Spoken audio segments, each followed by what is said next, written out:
함께 보실 하나님의 말씀은 이사야서 7장 14절 말씀입니다. 이사야서 7장 14절 그리고 9장의 2절 여러분들이 또 같이 읽도록 하겠습니다. 같이 읽겠습니다. 시작. 그러므로 주께서 친히 징조를 너희에게 주실 것이라.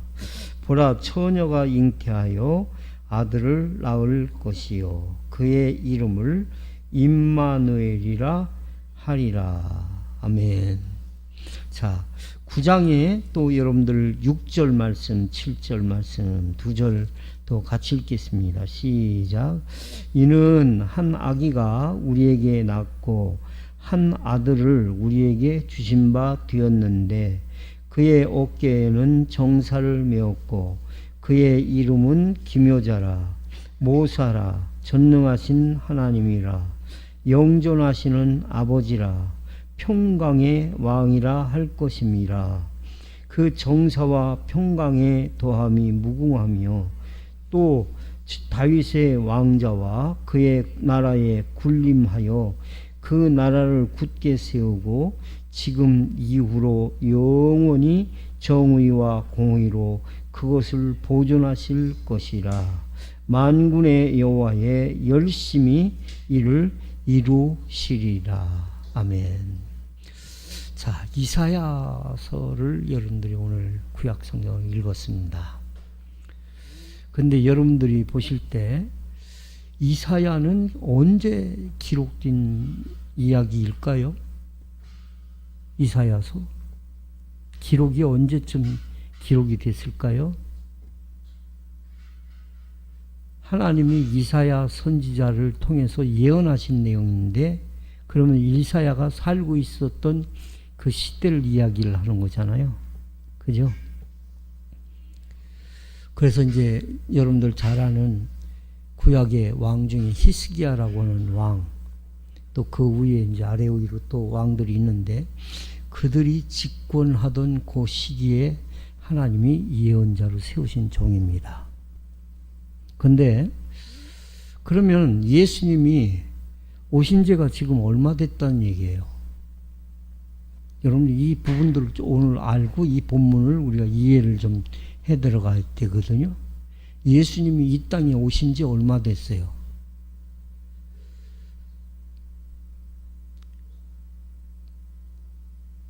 우리 홍 집사님, 예수님이 이 땅에 오신 지 얼마 됐는지 잘 몰라요? 여러분, 그 잘 모르시는 분들이 있고 또 알기도 하시는 분들이 있겠지만 제가 정확하게 알려드릴게요. 오늘이 성탄절이잖아요.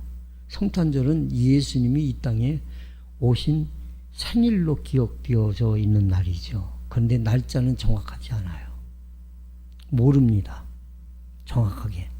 이제 역사 속에 이 날을 성탄절로 하자 해가지고 지키게 된 거예요. 아마 몇 개월 차이가 있을 거예요.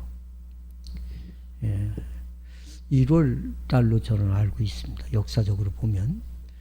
그러면 성경은 우리가 아시는 것처럼 성경은 구약과 신약으로 나누어져 있죠. 그죠? 구약은 무슨 얘기냐면 예수님이 오시기 전에 약속이에요. 예수님을 이 땅에 보내시겠다는 하나님의 약속이 기록된 걸 우리가 구약이라고 그래요. 그걸 영어로는 올드 테스트먼트라고 그러잖아요. 예? 그 다음에 신약 성경은 언제서부터냐면 예수님이 이 땅에 오심부터 시작을 해서 우리 주님이 다시 오실 그때까지를 우리가 신약이라고 해요. 그래서 신약 성경은 27권이잖아요. 그게 이제 우리가 역사로 이야기하면 히스토리라는 말을 씁니다. 히스토리. 그 히스토리가 여러분 무슨 얘기예요? 히스토리라는 말은 합성어예요. 뭐냐면 히스 스토리라는 말이에요. 번이 여기에 나눠서 얘기하면 그러면 무슨 얘기냐면 그에 대한 이야기다 이런 얘기예요. 누구에 대한 얘기예요? 예수님에 대한 이야기다 이 말이에요.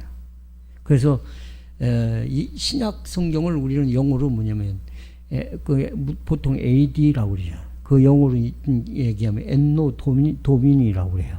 그러니까 결국에는 예수님이 이 땅에 오신 이유가 결국에는 뭐예요? 신약 시대라고 그렇게 이야기를 합니다. 그래서 대부분 우리가 이제 정확하지는 않지만 연대가 지금 2014년이니까 예수님이 이 땅에 오신 지 2014년 됐다는 얘기예요. 쉽게 말하면. 예? 그 전에는 우리는 이제 우리 한국에서 뭘로 통용을 하냐면 단기냐 서기냐 그렇게 이야기를 하잖아요. 근데 옛날엔 다 단기로 제가 꼬맹이 때만 해도 단기를 다 썼어요. 그런데 서기라는 말을 썼는데 서기라는 말이 바로 주후라는 말이에요. 주후. 예수님이 오신 이후. 주전. 예수님이 오기 전. 그런 이야기예요. 그러면 그에 대한 이야기가 성경이 창세기서부터 구약 성경의 말라기까지의 연대기가 쭉 있죠.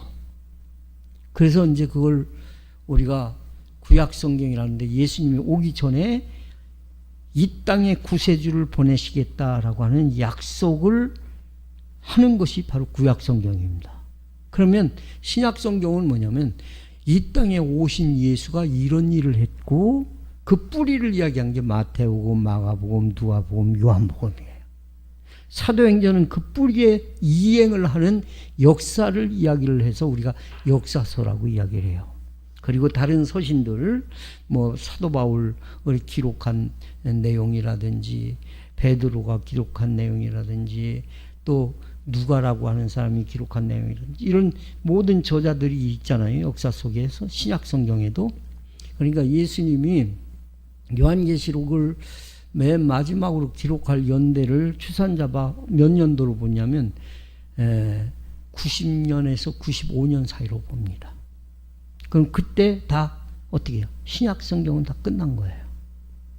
그러면서 역사는 뭐냐면 쭉 이행해 나가는 거예요. 고대사, 중세사, 그 다음에 종교개혁사, 근대 현대사, 그리고 한국교회사. 이 다 역사잖아요. 우리 한국에 복음이 어떻게 들어오게 됐느냐. 미국의 청교도 신앙으로 결국에는 신앙생활을 하던 그런 사람들이 미국이라는 나라를 정착을 하고 그러고 나서 미국을 중심으로 해서 영국이라든지 뭐 영국 웨일즈라고 하는 그 나라든지 미국이라든지 이런 데서 선교사를 우리나라 아무것도 없을 때 옛날에 흥성대원군이 아주 강하게 집권하던 고종시대에 누구를 보냈냐? 선교사들을 파송해가지고 그때 대학교들이 막 세워진 거예요. 그때 대학교 세워진 것 중에 이화여대 같은 거, 갑자기 이름이 생각이 안 나는데 그래서 그 다 선교사예요. 네, 믿음의 사람들. 그리고 뭐 연세대학교 언더우드 박사라고 우리가 그렇게 이야기를 하죠. 그래서 그런 사람들이 의사로 들어온 거예요. 알렌 선교사라고 감리교 선교사인데 그 사람이 다 뭐예요? 의사로서 왔지만 그들이 어떻게 해요? 안에는 선교사로 와가지고 지대한 공을 세웁니다. 그래서 어떤 일들을 하냐? 옛날에는 서당이었잖아. 우리 여러분 그런 문물이 들어오지 않았어요. 우리 학교라는 게 없어요. 서당이었죠 옛날에. 조선시대 다 서당이지 않습니까? 그런데 그러면서 학교가 세워지기 시작하는 거예요. 그러면서 병원도 세워지기 시작하는 거예요.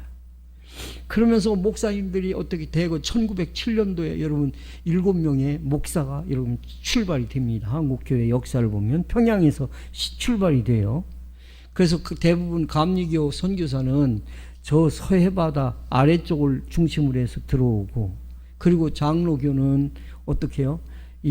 그 내륙 지방 해가지고 이 서울, 평양 여기를 중심으로 해가지고 들어왔어요.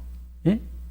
그러니까 그 많은 선교사들이 사역을 하면서 그러면서 오늘날 이렇게 엄청난, 여러분 우리 교단에, 우리 합동측 교단에 목사님만, 담임 목사님만 몇 명인 줄 아세요?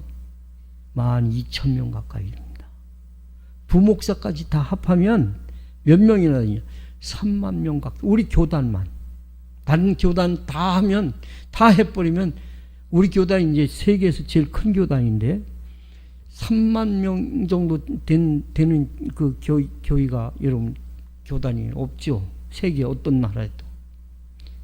그리고 뿐만 아니라 이제 뭐 감리교, 순복음, 무슨 성결교, 침례교 다 하면요, 목사님들만 이 나라에 몇 명이냐면 한 8만에서 10만 명 지금 추산하고 있습니다. 그래서 우리가 이렇게 복음이 들어온 게 이렇게. 그래서 제가 이거 왜 얘기하다 거기까지 나갔냐면, 이사야가 활동하던 시대가 예수님이 이 땅에 오시기 전에 몇 년 전에 기록된 거냐? 700년 전에 기록된 거예요. 여러분 10년만 지나도 옛날 얘기가 다 어디에 우리 기억이 없죠. 그런데 예수님이 이 땅에 오시기 전 700년 전에 이사야 선지자를 통해서 말씀한 내용을 조금 아까 읽은 거예요. 왜 읽었느냐? 여기에 보니까 예언되어 있잖아요. 예수님이 오신다는 거에 대해서. 뭐라고 이야기하는데 예언되어 있어요? 그러므로 주께서 친히 징조를 너에게 주실 것이라. 보라. 뭐가 잉태하여? 뭐가 잉태하여? 처녀가 잉태하여 아들을 낳을 것이다. 여러분 처녀가 아이를, 여기 처녀란 말은 요즘에 여러분 그 사고방식을 가지면은 여러분 이해를 못합니다. 이 처녀라는 말은 무슨 말이면 동정녀라는 말이에요. 남자를 알지 못하는 여자. 이해가 되세요? 이거 과학적으로 설명이 됩니까? 안 됩니까? 설명이 안 되는 거예요. 여러분 남자가 없이 여자가 여러분 아무리 아이를 가지고 싶다고 해도 여러분 가질 수 있어요? 요즘에 막 과학이 발달되니까 인공적으로 어떻게 해요? 만들어 가지고 이렇게 해가지고 여자의 난자에다가 남자의 정자를 이렇게 해가지고 아빠가 누군지도 모르는 아기를 키우는 그런 시대예요 지금. 그렇죠? 그래서 제가 이 이야기를 드리는 거예요.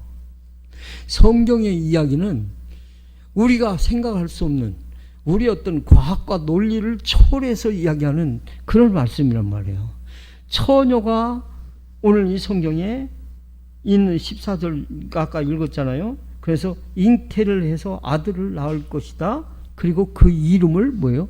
임마누엘이라 하리라. 임마누엘, 우리와 함께 하신다는 뜻이죠. 그런데 예수라는 말은 천사를 통해 가지고 결국에는 여러분 맨 구약 성경의 마지막 선지자가 누구예요? 이런 거 설명하다 오늘 설교 하여튼 제가 빨리 끝낼게요. 예? 맨 마지막 선지자가 누구예요? 어떤 사람은 말라기. 예, 말라기가 맨 마지막 책이니까 그런 아니에요. 예수님 오기 전에 이 땅에 하나님이 보내신 사람은 다 뭐예요? 구약 선지자예요. 그러니까 예수님 바로 직전에 온 선지자가 예언자가 있었는데 그게 누구예요? 세례 요한입니다. 6개월 먼저 예수님보다 이 땅에 먼저 왔죠. 그죠? 세례 요한에게 결국에는 탁 해가지고 예수님을 예비된 그런 예언자로 보내실 뿐만 아니라, 그리고 예수님이 결국에는 태어날 때 함께 있었던 요셉이라고 하는 사람이 있죠. 양아버지예요. 쉽게 얘기하면 친아버지가 아니에요. 예? 엄마는 친엄마예요. 엄마는 왜? 여러분 남자를 알지 못하는데 여자가 애가 생긴 거야. 저는 그래서 언제든지 얘기해요. 예수가 만약에 하나님이 아니면 예수는 사기꾼이라는 말을 제가 막 하는 거예요. 왜냐하면 말이 안 되는 얘기를 하니까. 그래서 예수님 태어나게 한 엄마는 마리아. 근데 순결한 여자예요. 성경에 보면. 그런데 그 여인을 통해서 결국에는, 그러니까 잘할 수 있도록 요셉이라고 하는 사람을 통해서 어떻게 해요? 그것이 이제 신약 성경이 구체적으로 나오고 있는 거예요. 근데요, 아까 여러분 14장 9절, 그 6절로부터 7절 읽었잖아요. 예? 6절, 7절. 그거를 예언을 하는 거예요, 또. 여러분, 엄청난 예언을 지금 합니다. 뭐라고 예언하는가? 한번 보십시오, 다시. 이는 한 아기가 우리에게서 낳고 한 아들을 우리에게 주신 바 됐는데 그의 어깨는 정사를 메었고 그의 이름은 기묘자라 묘사라 전능하신 하나님이라. 여기에 다른 것은 다 거두절미하고 전능하신 뭐요? 하나님이라. 아니, 성부 하나님 말고 또 하나님이 있다는 말인가? 이게 뭐 얘기하는 거예요? 바로 예수님은 여러분과 우리와 똑같은 육신을 입고 이 땅에 오셨지만 그 예수님은 사람이 아니라 누구라는 겁니까? 하나님이라는 겁니다. 하나님. 하나님은 누구만이 될 수 있어요? 하나님이 될 수 있는 자격은 제일 첫 번째로는 뭐냐면 죄가 없어야 돼요. 또 하나님이 자격이 될 수 있는 조건은 영원하셔야 돼요. 영원. 그렇죠? 근데 예수님이 결로 오실 것을, 이 땅에 사람의 몸을 입고 오실 것을 예언하고 있는 장면이죠. 그렇잖아요. 영원하신 분. 그래서 영존하시는 아버지, 평강의 왕이라 할 것입니다. 그런데 나중에 이제 여러분들 성경에 이사야서 또 읽다 보면 막 예수님 십자가에 고난받고 부활하고 이런 사건들이 전부 다 예언되어 있습니다. 그래서 구약 성경을 여러분들이 보실 때는 어떻게 보셔야 되느냐?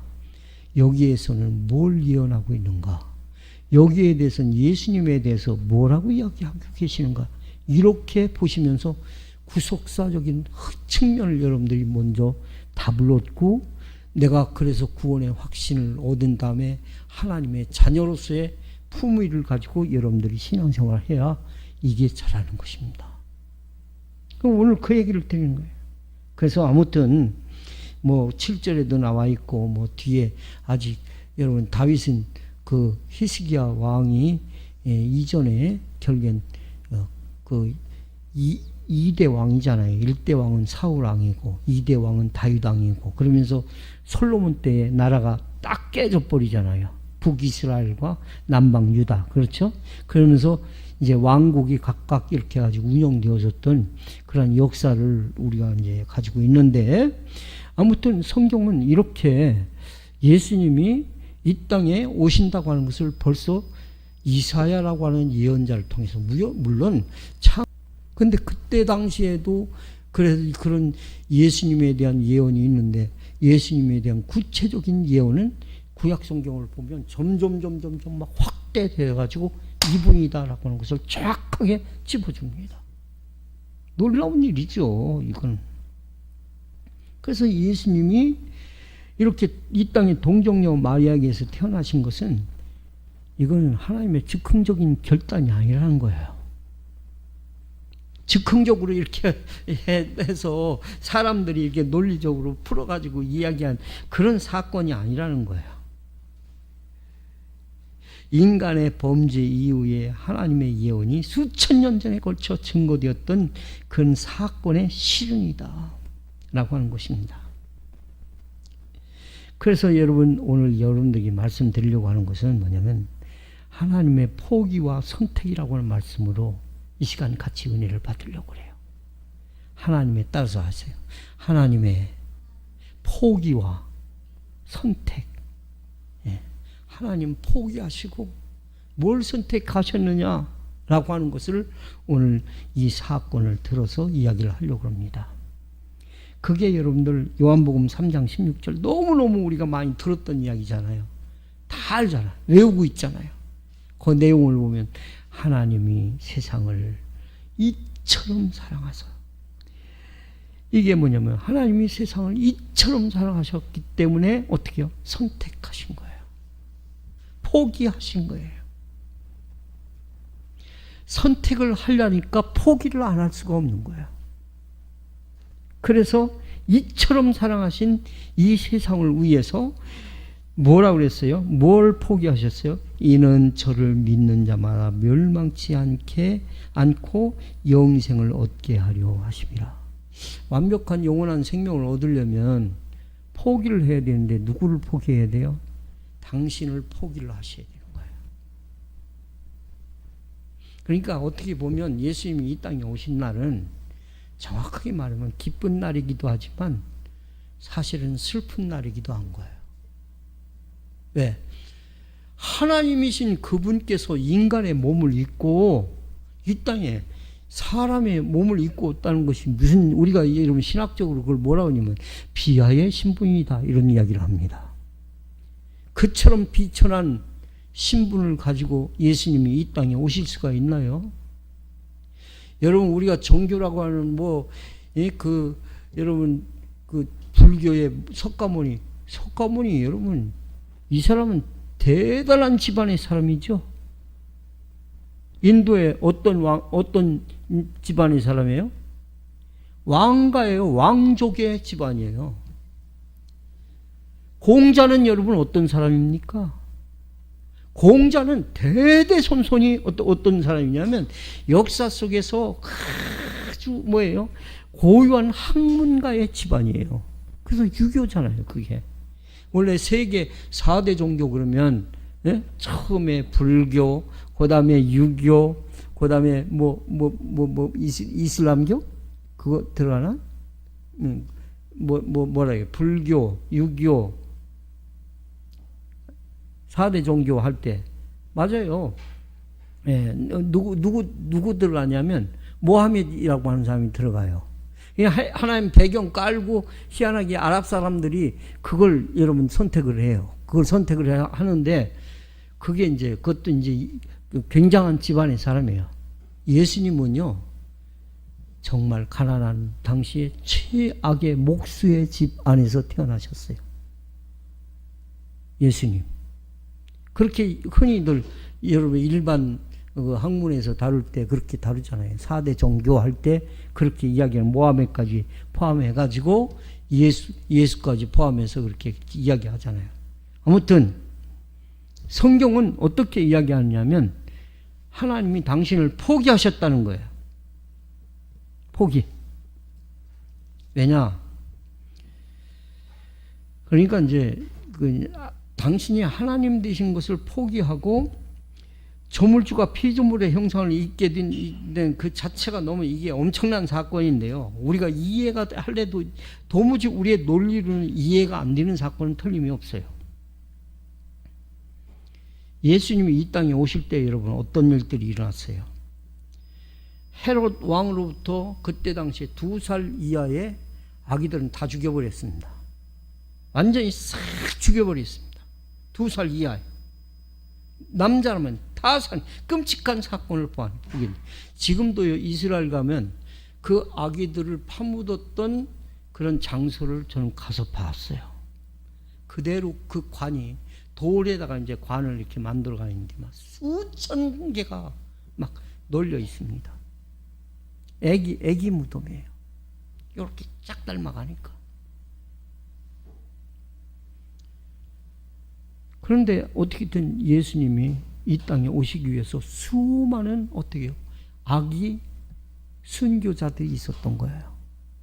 그죠? 그 이전에 뭐 예수님을 예언한 모든 여러분 예언자들이 다 어떻게 돼요?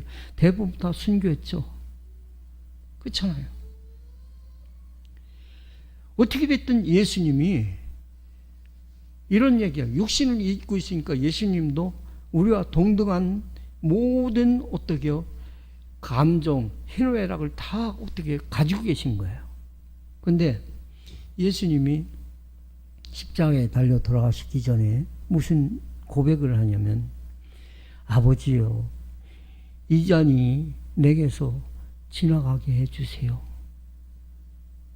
예수님이 하신 고백입니다. 이 잔이 내게서 지나가게. 하오나 나의 원대로 마옵시고 아버지의 원대로 하옵소서. 그렇게 이야기하면서 예수님이 십자가에 달려서 죽습니다. 포기죠. 하나님이신 당신을 어떻게 해요? 포기하셨잖아요. 그래서 우리가 흔히 이야기하는 대로 그런 이야기를 합니다.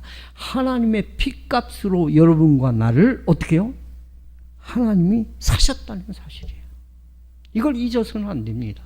하나님의 핏값으로 여러분과 저를 사신 거예요. 여러분들이 만약에 교통사고가 나가지고 피를 너무 많이 흘려가지고 병원에서 지금 RH 마이너스 B형 지금 시급합니다. 지금 이 피를 나눠주시면 한 생명이 살 수 있습니다. 해가지고 뉴스에 나와요. 그러면 RH 마이너스 B형 이런 거 잘 없잖아요. 많지 않잖아요. 근데 그것을 마침 보고 있었던 사람이 자기의 피를 빼가지고 그 사람에게 공급을 해가지고 그 사람이 구사일생으로 살았어요. 네? 그러면 살면 그 사람에 대해서 평생 잊을 수가 있어요? 없어요? 평생 잊을 수가 없겠죠. 그런데 우리의 만왕의 왕 되신 예수께서 이 땅에 오셔서 당신의 삶을 완전히, 그러면 이제 여러분들이 이런 질문을 할 수 있어요. 목사님, 그런데 예수님은 2000년 전에 오신 예수님이 2000년 이후에 살고 있는 나하고 무슨 관계가 있어가지고 그 예수님이 나를 구원하셨다는 말입니까? 그런 의문 가질 수 있겠죠. 그죠? 근데 여러분, 우리 사람이 뭐 어떻게 지음 받았냐면, 사람은 영혼과 육체로 지음을 받았죠. 그죠? 그러면 여러분들 영혼은 언제 여러분 만들어진 거예요?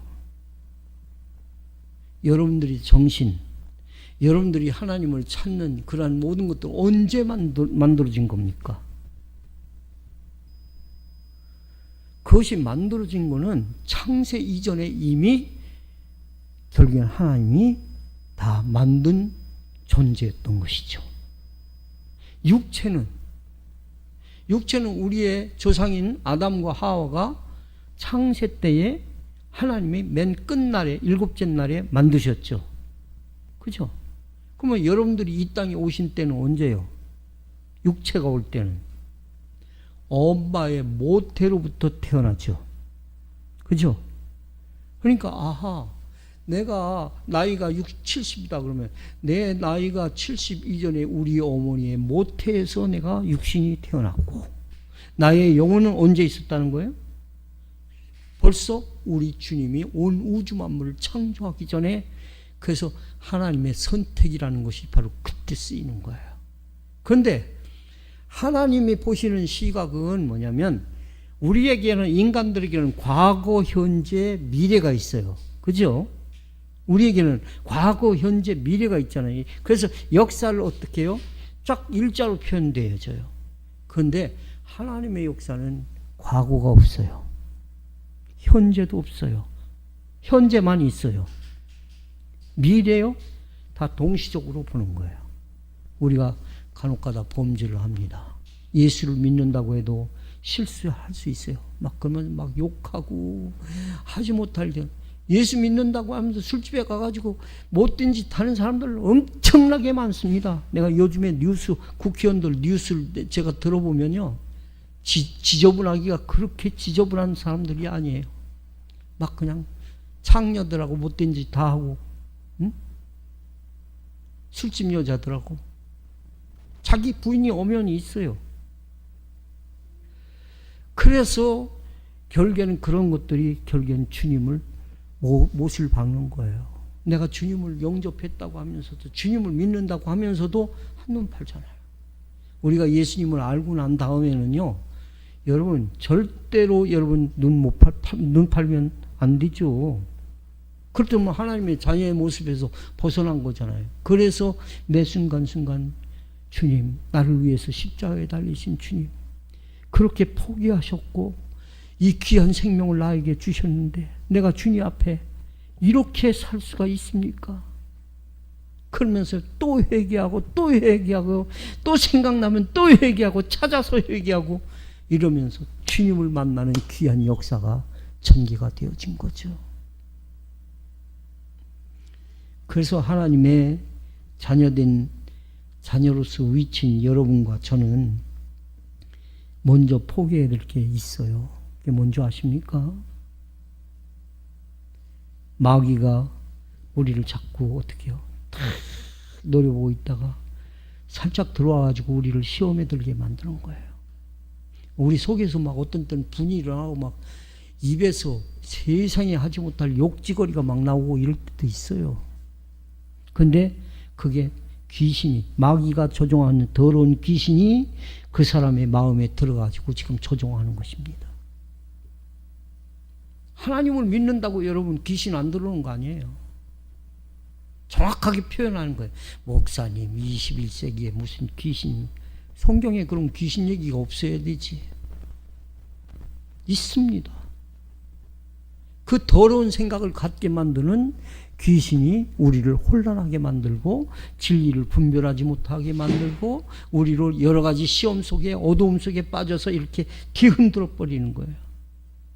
그래서 성경에 뭘 이야기하냐면 예수님이 너희는 세상의 뭐예요? 소금이다. 소금은요, 녹지 않으면 아무런 일도 일어나지 않습니다. 그렇죠? 세상의 소금이라고 그랬어요? 교회의 소금이라고 그랬어요? 세상의 소금이라고 그랬어요. 믿지 않는 사람들에게, 그 사람들에게 내가 소금이 돼야 돼. 내가 뭔가 헌신을 하고 내가 뭔가 그 사람들에게 봉사를 할 때에, 그럴 때에 어떻게 거기에 녹아내려가지고 그 헌신된 희생 때문에 다른 사람들이 어떻게 해요?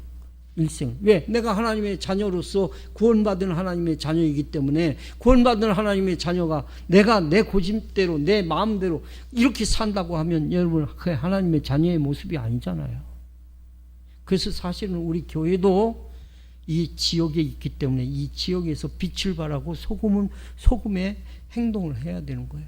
자꾸 뭔가 서비스하고 봉사하고. 여러분 제가 간혹가다 붕어빵 전도를 하지 않습니까? 그럼 붕어빵 전도를 하다 보면 붕어빵만 날리는 거야. 나는 왜 그 붕어빵을 여러분 그걸 하느냐면요, 어떻게 이 붕어빵이라도 먹고 복음 들을 수 있는 교회를 마련해 가지고 그 사람들이 교회 한 번이라도 나오지 않을까 이렇게 생각을 하는데 붕어빵만 먹고 교회 안 나온다니까요. 그런데 그래도 해야 돼. 왜요? 그게 예수 믿는 사람들은 영리로 살려고 하는 게 아니구나. 그거 여러분 또 돈이 많이 들어가요. 예? 영리로 살려고 하는 게 아니구나. 그것뿐만이 아니에요. 성경에 보화와 진주에 대한 비유가 있어요. 보화, 진주 여러분 누가 포기하고 싶어요? 그런데 예수님이 비유 중에 그런 얘기를 하잖아요. 예? 너희가 어떤 사람이 밭이 있었는데 그 밭에 진주가 숨겨진 것을 보고 어떻게 그 밭 전체를 샀느니라 이런 얘기 하잖아요. 왜요? 진주가 귀하기 때문에 밭보다도 더 소중한 게 진주 아니겠어요? 그 포기해야 되는 거 같잖아요. 내가 가지고 있는 그것을 살려면 가지고 있는 거 다 포기해버려야 되잖아요. 그래야 진주를 여러분 얻을 수가 있는 거 아니에요. 성경이 구태여 뭐라고 했냐면 온 천하를 얻는 것보다도 한 생명을 얻는 것이 소중하다 그렇게 이야기를 합니다. 응? 그렇잖아요. 그래서 때때로 우리에게 물질도 포기해야 될 때가 있는 거예요. 물질도. 그게 성경에 수두룩하게 나와요. 이거 다 읽으려면 끝도 한도 없으니까 그냥 요점만 이야기를 드리는 거예요. 시간 되면 여러분들 벌써 이렇게 이제 빨리 집에 가야 되는데 뭐 이런 생각 할까봐. 삭개오가 포기해서 구원받았잖아요. 삭개오가. 그렇잖아요. 그런데 이제 중요한 게 아까 말씀드린데 포기를 잘했으면 선택을 잘해야 돼요. 포기하면 선택해요. 뭘 선택해야 될까요? 아까 여러분 이사야서 9장 6절 7절 말씀 여러분 읽었잖아요. 그 9장 6절 7절 말씀을 여러분들이 다시 한번 보십시오. 거기에 보면 예수님이 이 땅에 비하의 신분으로 이렇게 오셨는데 전능하신 하나님이라 영존하시는 아버지라 평강의 왕이라 할 것임이라. 이제 후대에 이제 그런 역사가 일어난다 이 말이에요. 7절에 보면 그 정사와 평강이 더함이 무궁하며 다윗의 왕자와 그의 나라에 군림하여 그 나라를 굳게 세우고 지금 이후로 영원히 정의와 공의로 그것을 보존하실 것이라. 만군의 여호와의 열심히 이를 이루시리라 그러잖아요. 하나님의 나라는 우리 주님이 먼저. 그래서 예수님이 그런 얘기를 해요. 요한복음 14장에 보면 내가 너희를 위해서 처소를 예배하러 가마. 그 처소를 예배하면 나 있는 곳에 너희도 있게 해줄게. 예수님이 그 얘기합니다. 그래서 그것을 우리는 사실은 영원한 생명을 선택하기 위해서 여러분들 우리가 교회에 나와서 이렇게 하나님 앞에 예배를 드리고 그리고 주님과 동행하는 삶을 살려고 몸부림을 치는 것 아니겠습니까? 사도 바울이 그런 얘기를 해요.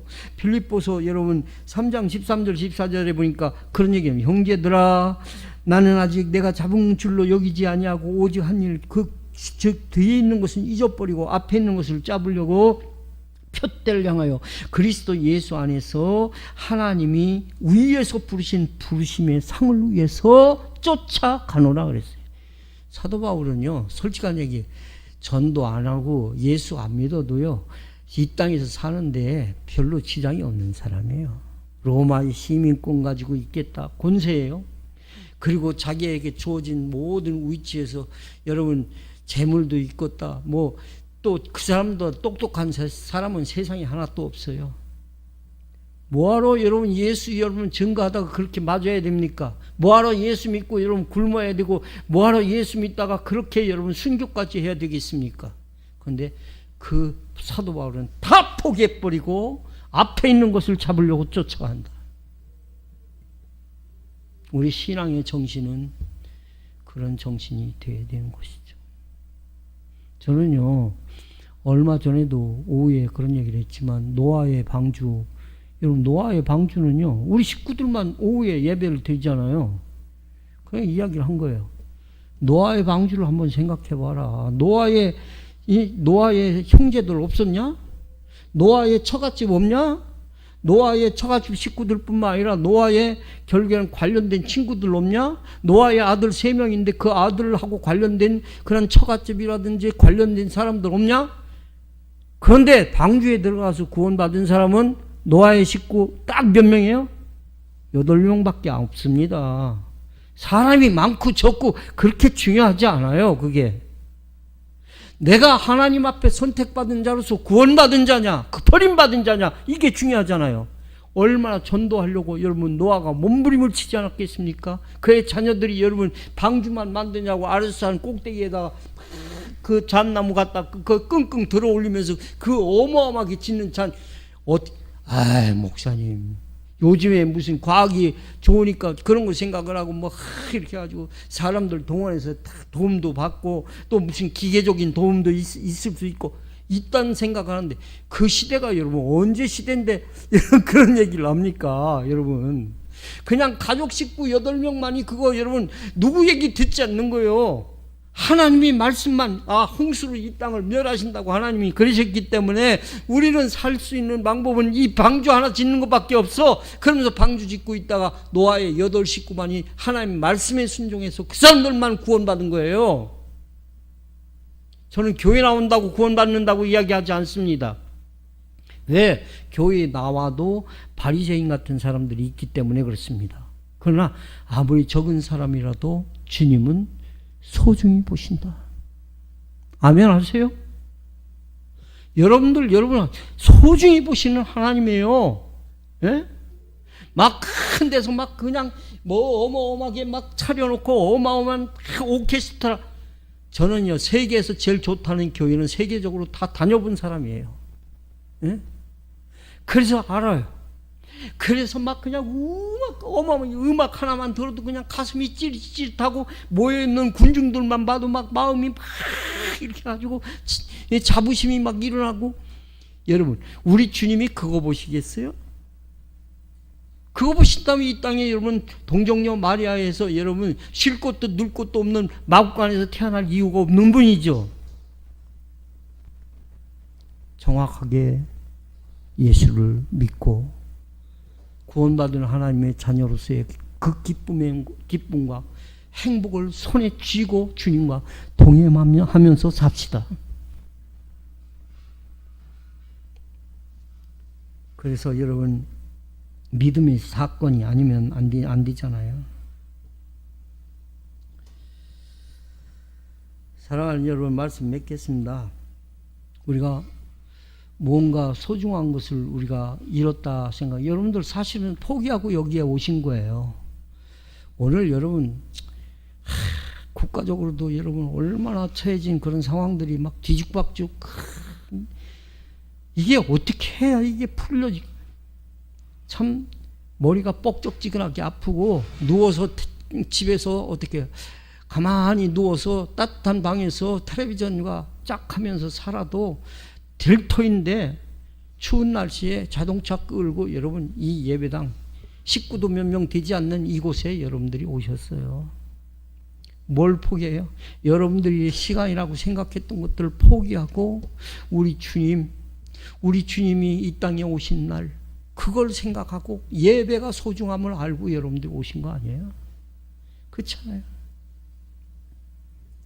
사랑하는 여러분, 꼭 기억하십시오. 우리 하나님이 먼저 우리에게 그런 본을 보이셨기에 우리가 하나님의 자녀로서 주님이 보이신 본을 쫓아서 믿음 생활하기 위해서 지금 여러분 달려가고 있는 사람이다 라고 하는 것을 깊이 인지하고 믿음으로 승리하는 여러분들 되기를 주의 이름으로 축복합니다. 기도하겠습니다. 아버지 하나님 고맙습니다. 예수님은 하늘의 모든 권세를 가지신 분이었지만 이 땅의 많은 영혼들을 위하여 그 조물주라는 어마어마한 보좌의 모든 권세를 다 포기하고 아기 예수로 오셔서 사람들로부터 때로는 환영받기도 했지만 때로는 손가락질 받고 지탄을 받아 십자가에 죽기까지 하셨지만 단 한 번도 하나님이 결정하시는 그러한 모든 부분에 대해서 한눈 팔지 않았음을 성경을 통해서 우리에게 비춰주고 있습니다. 그 주님 한 분 때문에 우리들이 이 한 시간에 교회에서 머리를 조아렸고 은혜를 사모하는 귀한 자리에 서게 되었습니다. 우리 주님이 안 계신다고 하면 나도 있을 수가 없는 존재라고 하는 것을 뒤늦게 깨달았습니다. 우리 주님 때문에 내가 주님의 사람으로 하나님의 자녀의 신분으로 영원한 생명을 우리가 얻게 된다는 그 확신을 가지고 오늘 이렇게 주님 존전에 나왔습니다. 우리의 마음속에 주님이 주시는 생수의 기쁨을 체험하게 하시고 주님과 동행하며 아름다운 신앙의 자리에 승리할 수 있도록 인도하여 주옵소서. 예수님의 이름으로 축복하고 기도하옵나이다. 아멘. 우리 찬송가 122장 찬송 드리고 축도하고 일단 예배 마치겠습니다.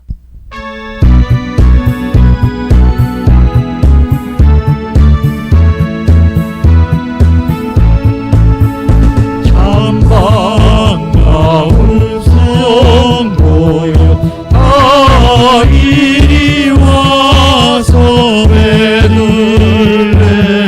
성 안에 가봅시다. 정우유에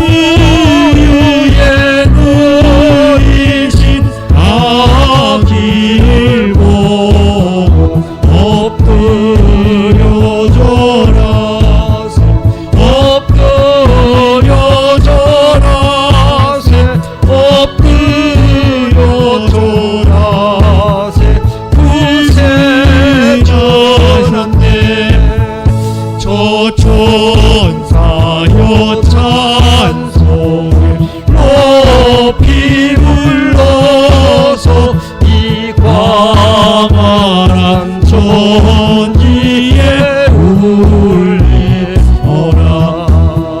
제 하나님 앞에 영광을 돌려 엎드려 절하세 엎드려 절하세 엎드려 절하세 의제 전하네.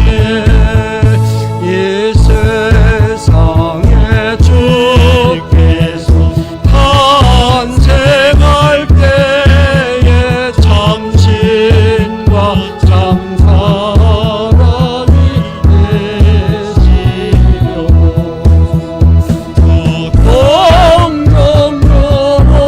동정여름에서 나시었으니 엎드려 절하세 엎드려 절하세 엎드려 절하세 구세 전하네. 여호와의 말씀이 육신을 입어 날 구원할 구주가 되셨도다. 늘 감사한 찬송을 주 앞에 드려 엎드려 절하세 엎드려 절하세 엎드려 절하세 구세 전하네. 아멘. 이제는 우리 주 예수 그리스도의 은혜와 아버지 하나님의 무한하신 사랑과 성령님의 교통하시고 역사인도 충만 내재하심이 우리를 선택하시려고 당신을 완벽하게 포기하시고